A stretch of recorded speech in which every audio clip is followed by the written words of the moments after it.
नमस्ते सदा वत्सले मातृभूमि। हम लोग एक बार फिर तमिलनाडु की चर्चा करने के लिए खड़े हुए हैं और तमिलनाडु का हाल बहुत बुरा है। तमिलनाडु सरकार मंदिरों को ख़त्म करने के लिए पूरी शक्ति से, मतलब जितना शक्ति वो लोगों को, मतलब देश में काम करने पे नहीं लगाते, उससे ज़्यादा शक्ति वो मंदिरों को ख़त्म करने पर लगाते हैं। और मज़े की बात ये है कि वो इस समय सुब्रमण्य स्वामी मंदिरों के पीछे पड़े हैं। त्रिचेंदूर के सुब्रमण्य स्वामी का मंदिर का मामला फिर कोर्ट के सामने आया और आज कोर्ट ने उनको बड़े आड़े हाथों लिया। उन्होंने कहा भाई, मंदिर, भगवान सबसे ऊपर है, भगवान का कोई संरक्षक अगर नहीं है तो भगवान के संरक्षक के नाते कोर्ट है। भगवान की अगर कोई चिंता नहीं करेगा तो ये न्यायालय चिंता करेगा। और ये मान लीजिए, राज्य सरकार को कहा, ये मान लीजिए कि हम मंदिरों को गलत नहीं होने देंगे। आप भगवान को रेत के टीले पर बिठाना चाहते हैं? आप सोचिए कि तमिलनाडु की सरकार के जितने डेवलपमेंट के प्रोग्रेस काम हैं, जितने डेवलपमेंट के काम वो करना चाहते हैं, वो सारे के सारे वो मंदिरों पर करना चाहते हैं। मदुरै मंदिरों का शहर है, प्रधानमंत्री अभी मंदिरों में होकर आए हैं, मदुरै पर कॉन्सेंट्रेशन है। मदुरै में एक इंटरनेशनल एयरपोर्ट की बात कही गई है कि इंटरनेशनल एयरपोर्ट बनाया जाएगा, मदुरै का पूरा डेवलपमेंट किया जाएगा, क्योंकि वो दक्षिण भारत की शान है। और शान कोई ऐसी वैसी शान नहीं है, पूरे संसार से लोग तमिल मंदिरों को देखने के लिए या उनके दर्शन करने के लिए आते हैं। तमिलनाडु वो स्थान है, मदुरै वो स्थान है जो पूरे भारतवर्ष की शान है। वो मंदिर किसी भी स्तर के, किसी भी मंदिर में वहाँ के चले जाइए तो मंदिरों की भव्यता, मंदिरों का स्वरूप, मंदिरों के दर्शन, मंदिरों का जो आर्किटेक्ट है, देखते नहीं बनता है, लोग भक्तिभूर हो जाते हैं। तमिलनाडु सरकार को जब तमिलनाडु सरकार को कोर्ट ने मना कर दिया, कई एक मामलों में कोर्ट ने कहा, उन्होंने कहा हम यहाँ धर्मशाला बनाना चाहते हैं, तो उन्होंने कहा आप नहीं बना सकते। कहा हम यहाँ मैरिज हॉल बनाना चाहते हैं, उन्होंने कहा आप नहीं बना सकते। उन्होंने कहा हम यहाँ अस्पताल बनाना चाहते हैं, उन्होंने कहा आप कैसे बना सकते हो। कोर्ट ने कहा कि ना अस्पताल बना सकते हो, ना धर्मशाला बना सकते हो, ना स्कूल बना सकते हो। आपको डेवलपमेंट करने के लिए कोई और जगह नहीं मिलती क्या? आप को अगर डेवलपमेंट करना है तो आप, राज्य सरकार जमीन का अधिग्रहण कर सकती है, राज्य सरकार जमीन का अधिग्रहण करे और अधिग्रहण करके मंदिरों का निर्माण करे जो कुछ उसको डेवलपमेंट के काम करवाने हैं। दूसरा, उन्होंने कहा हाई कोर्ट ने कि मंदिरों का पैसा आप नहीं ले सकते। मंदिरों का पैसा देवता का पैसा है, मंदिर के भगवान का पैसा है और वो उसके भक्तों के लिए खर्च होगा। भक्त अनुदान देते हैं, भक्त चढ़ावा चढ़ाते हैं, भक्त भगवान को इसलिए नहीं देते कि राज्य सरकार ले ले। राज्य सरकार का कहना है कि भगवान का पैसा अगर हम लोगों की भलाई के लिए लगाते हैं, राज्य के डेवलपमेंट के लिए लगाते हैं, तो यही तो भगवान चाहते हैं। और अभी हाई कोर्ट ने बार बार कहा कि भगवान क्या चाहते हैं, उनके भक्तों को सुविधाएं मिलें। दूसरी बात यह भी है कि आप ट्रस्टी हो सकते हैं, मंदिर के मालिक नहीं हो सकते। ट्रस्टी होने के नाते भगवान की इच्छा सर्वोपरि है, भगवान की इच्छा के अनुरूप ही आप वहां कर सकते हो। ट्रस्ट की जो बेसिक थीम है उसके विरुद्ध नहीं जा सकते। दूसरी बात यह भी समझ लीजिए कि अगर वहां प्राइवेट ट्रस्ट भी बैठी है तो भी वो प्राइवेट ट्रस्ट कोई ऐसा निर्णय नहीं कर सकती जो मंदिर के इंटरेस्ट के अगेंस्ट में जाता है। मंदिर के इंटरेस्ट के अगेंस्ट में कोई काम नहीं कर सकती। हिंदू रिलीजियस एंडोमेंट एक्ट जब वहां पर बना था तो वो ये सोचकर बना था कि मंदिरों में जो पुजारी बैठे हुए हैं, अब देखो इस बात को जरा गहराई से सोचिए और तमिलनाडु के इलस्ट्रेशन को दिमाग में रखते हुए सोचना चाहिए। आपके पास एक पंडित, एक वकील, एक डॉक्टर, मैं डॉक्टर की बात नहीं करता हूं, मैं मंदिर के पंडित की बात करता हूं, पंडित खासतौर से पुजारी या अर्चक की बात करता हूं। कोई वहां चढ़ावा चढ़ाता है तो हर व्यक्ति की नज़र उसकी गुल्लक पर रहती है, हर व्यक्ति की नज़र उसकी थाली पर रहती है। अरे पंडित जी को तो शाम तक 1000-2000 रुपए मिल जाते हैं। सामान्य परिवेश में आज की तारीख में एक व्यक्ति मजदूरी भी करता है तो वो शाम को 1000-1200 रुपए लेता है, 6 घंटे से 8 घंटे की ड्यूटी के। मिनिमम वेजेस एक्ट भी लगा रखे हैं। मिनिमम वेजेस एक्ट भी अगर के तहत भी अगर मंदिर को पैसा देंगे, पुजारी को पैसा देंगे, तो भी 1000-1200 रुपए तो देंगे ना उसको। अब उस पर अगर 100 रुपए, 500 रुपए, 300 रुपए चढ़ावा दिन में चढ़ गया तो लोगों को बड़ी खलकती है। विवाह कराते समय पूरे दिन, पूरे रात पंडित जागता है और अगर उसको 1000-2000 रुपए दक्षिणा में मिल जाते हैं तो लोगों को बड़ा खटकता है, ये पंडिता ले गया। इतनी गालियां मुझे लगता है कि किसी और संप्रदाय को, किसी और जाति को नहीं मिलती जितनी पंडितों को और ब्राह्मणों को मिलती हैं। मैं ब्राह्मण उनको कहता हूँ जो प्रोफेसर हैं, जो जानकार हैं, जो ब्रह्म को जानते हैं, जो ब्रह्मांड को जानते हैं, जो इस चराचर जगत को जानते हैं, जो उपनिषदों को जानते हैं। उनकी बात तो मैं समझ सकता हूँ कि वो ब्राह्मण हैं, लेकिन ये जो पुजारी वर्ग है, इसका जीवन यापन करने के लिए तो कुछ चाहिए ना। जीवन यापन कौन करेगा? वो मंदिर की साफ सफाई खुद ही करता है, एक लेबर की तरह काम करता है, और रंगाई पुताई, उसके भविष्य की, मंदिर के रख रखाव की चिंता भी उसको ही करनी पड़ती है। क्या उसको अपने बच्चे पालने का अधिकार नहीं है? लेकिन ये सवाल तमिलनाडु सरकार ने क्या किया कि उनको लगा कि पुजारियों को बहुत आमदनी हो रही है, हो सकता है कि हो रही हो सकता है पुजारी गलत भी हो सकता है पुजारियों का अपना पर्सनल इंटरेस्ट भी हो, लेकिन तमिलनाडु की सरकार ने उस समय, और दक्षिण भारत में ज़्यादातर सरकारों ने उस समय हिंदू रिलीजियस एंडोमेंट एक्ट पास कर दिया। एंडोमेंट एक्ट इसलिए पास किया गया था ताकि मंदिर की जो ट्रस्ट है वो ट्रस्ट गलत उपयोग ना कर सके, मंदिर का जो चढ़ावा होता है उसका दुरुपयोग ना करे, केवल खर्चा निकाले, जो लोग काम करते हैं वहाँ सैलरी उनकी निकाले, उनके मिनिमम खर्चे निकाले, बाकी मंदिर के लिए लगने चाहिए। ये उद्देश्य रहा होगा हिंदू रिलीजियस एंडोमेंट एक्ट पास करने का, लेकिन उस उद्देश्य के बाद राज्य सरकार ने वो पैसा अपने हाथ में लेना शुरू कर दिया। तब कोर्ट गए लोग, कोर्ट ने रिलीफ भी दिया, राज्य सरकार के अगेंस्ट में बोले। इसके बाद राज्य सरकार ने एक नई तकनीक अपनाई और उन्होंने एग्जीक्यूटिव ऑफिसर ईओ बिठाने शुरू कर दिए, यानी कि ट्रस्ट को भंग करना, ट्रस्ट में कुछ ना कुछ कमियां निकालकर ट्रस्ट को भंग करके ईओ बैठा देना। एग्जीक्यूटिव ऑफिसर बैठेगा तो वो निर्णय लेना शुरू कर देगा, और वो एक सरकारी कर्मचारी होगा जो सरकार के कहने पर काम करेगा, यानी कि कुल मिलाकर सरकार के पास जाएगा। ये जो जिस मंदिर की हम लोग बात कर रहे हैं वो मदुरै बेंच में केस गया। मदुरै बेंच में केस करते हुए पिटिशनर ने कहा कि साहब देखो, जब आपने बहुत सारी चीज़ें मना कर दी कि बारात घर नहीं बन सकता, धर्मशाला नहीं बन सकता, स्कूल नहीं बन सकता, वहाँ अस्पताल नहीं बन सकता, वहाँ कुछ नहीं कर सकते आप, उसकी सरकारी कार्यालय नहीं बना सकते आप, मंदिर का पैसा इस्तेमाल कर सकते हो ना ज़मीन इस्तेमाल कर सकते हो। जब आपने बहुत सारे कानून बना दिए और बहुत सारे रिस्ट्रिक्शन लगा दी तो राज्य सरकार ने नए तरीके अपनाने शुरू कर दिए।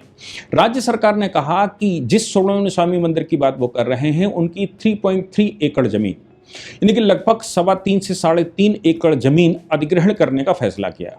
अब चूंकि हिंदू रिलीजियस एंडोमेंट एक्ट की धारा 23 और धारा 34 कुछ ऐसे करके ये बताती है बार बार कि भाई मंदिर के जो भूमि है या मंदिर का जो स्ट्रक्चर है उसका उपयोग केवल मंदिर के लिए किया जा सकता है, और कभी अगर मंदिर की भूमि का अधिग्रहण मंदिर की भलाई के लिए करना पड़े तो फिर मंदिर को उसी स्टेटस की जमीन देनी पड़ेगी, और जमीन के अलावा उसको उससे ज्यादा कॉम्पनसेशन देना पड़ेगा। यह कानून है।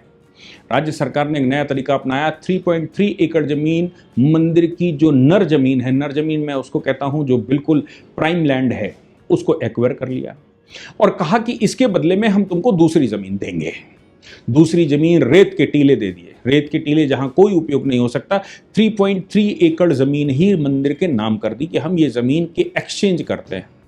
पिटिशनर ऑनरेबल हाई कोर्ट गया और पिटिशनर ने हाई कोर्ट से कहा कि साहब जो टीले की जमीन, जहां पर इन्होंने रेत की जमीन दी है, भूड लैंड दी है, वहां ना तो पानी है ना कोई व्यवस्था है, वहां रेत के टीले हैं।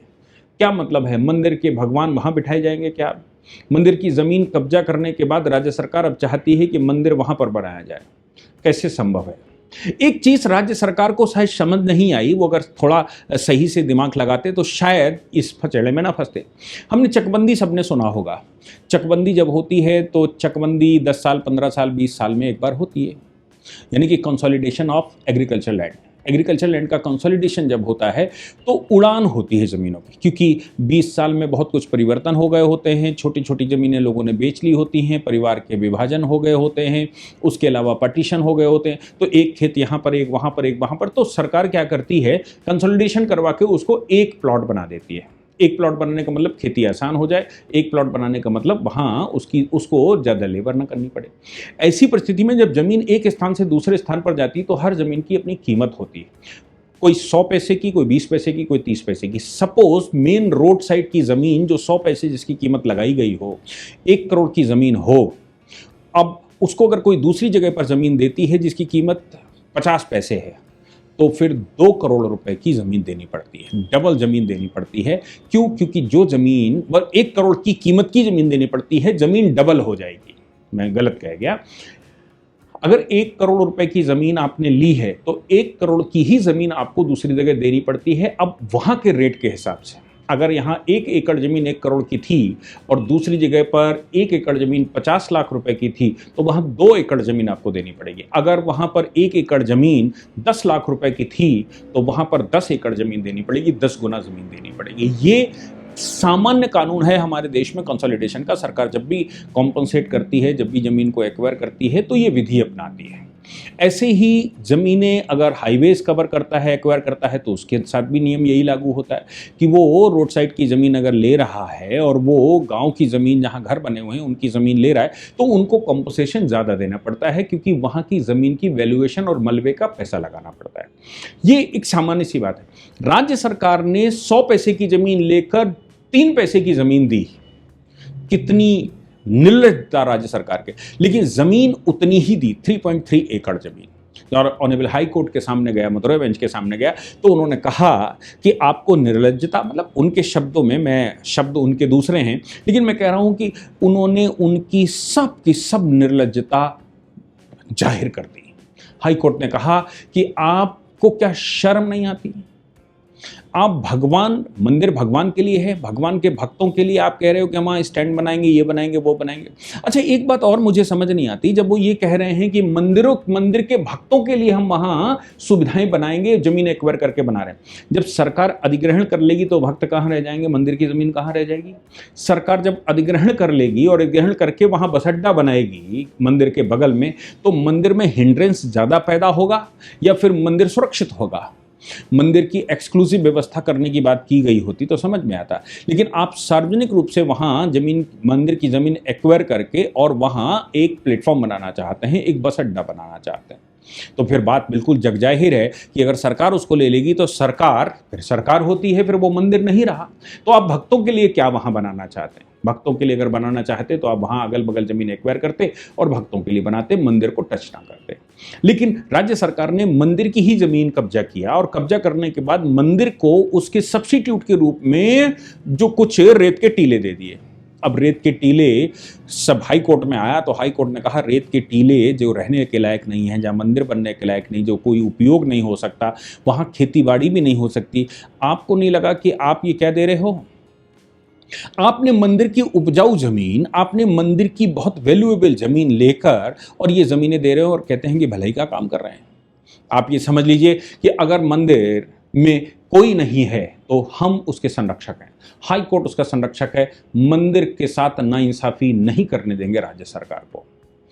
इस तरह हाई कोर्ट ने राज्य सरकार के द्वारा किया गया प्रस्ताव कैंसिल किया, कैंसिल करके मंदिर की जमीन रिस्टोर करी और कहा कि भविष्य में अगर कभी ऐसा सोचना चाहते हैं तो फिर इंसाफ करिए, न्याय करिए।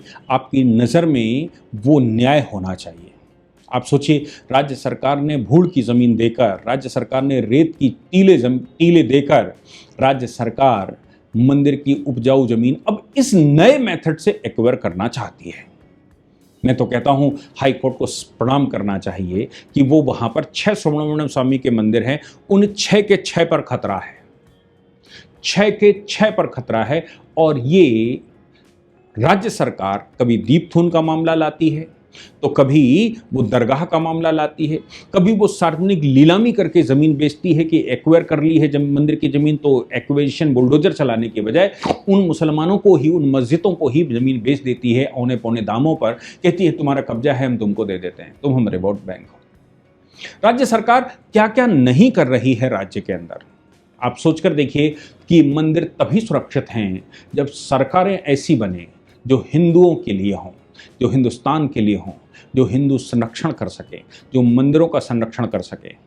ऐसी सरकारों को वोट अगर नहीं देते हैं हम सरकारें बदलते हैं, तो तमिलनाडु का हाल सबको दिखाई पड़ रहा है, केरला का हाल सबको दिख रहा है, बंगाल का हाल सबको दिख रहा है, जम्मू और कश्मीर सबको दिख रहा है। इन प्रदेशों में इसलिए संकट आया हुआ है क्योंकि वहाँ हिंदुओं की चिंता करने वाली सरकारें नहीं हैं, हिंदुओं की चिंता हो ही नहीं सकती। मैं समझता हूं कि ऑनरेबल हाई कोर्ट अभी जब तक कर रहा है तब तक कर रहा है, लेकिन कब तक करेगा? सरकार ज़्यादा संरक्षण करती है और सरकार अगर आपके मन की होती है तो ही हिंदुओं का संरक्षण हो सकता है, अन्यथा आप ये मानकर चलिए कि जम्मू कश्मीर का हाल बुरा है, देश के 9 राज्य माइनॉरिटी में जा चुके हैं, हिंदू माइनॉरिटी में है। सरकारें अभी भी सुरक्षित हो सकती हैं, बन सकती हैं, आबादी अभी भी बढ़ाई जा सकती है, अभी भी बहुत कुछ हो सकता है, अभी बुझा नहीं, सब ठीक हो सकता है। जय हिंद, जय भारत, वंदे मातरम।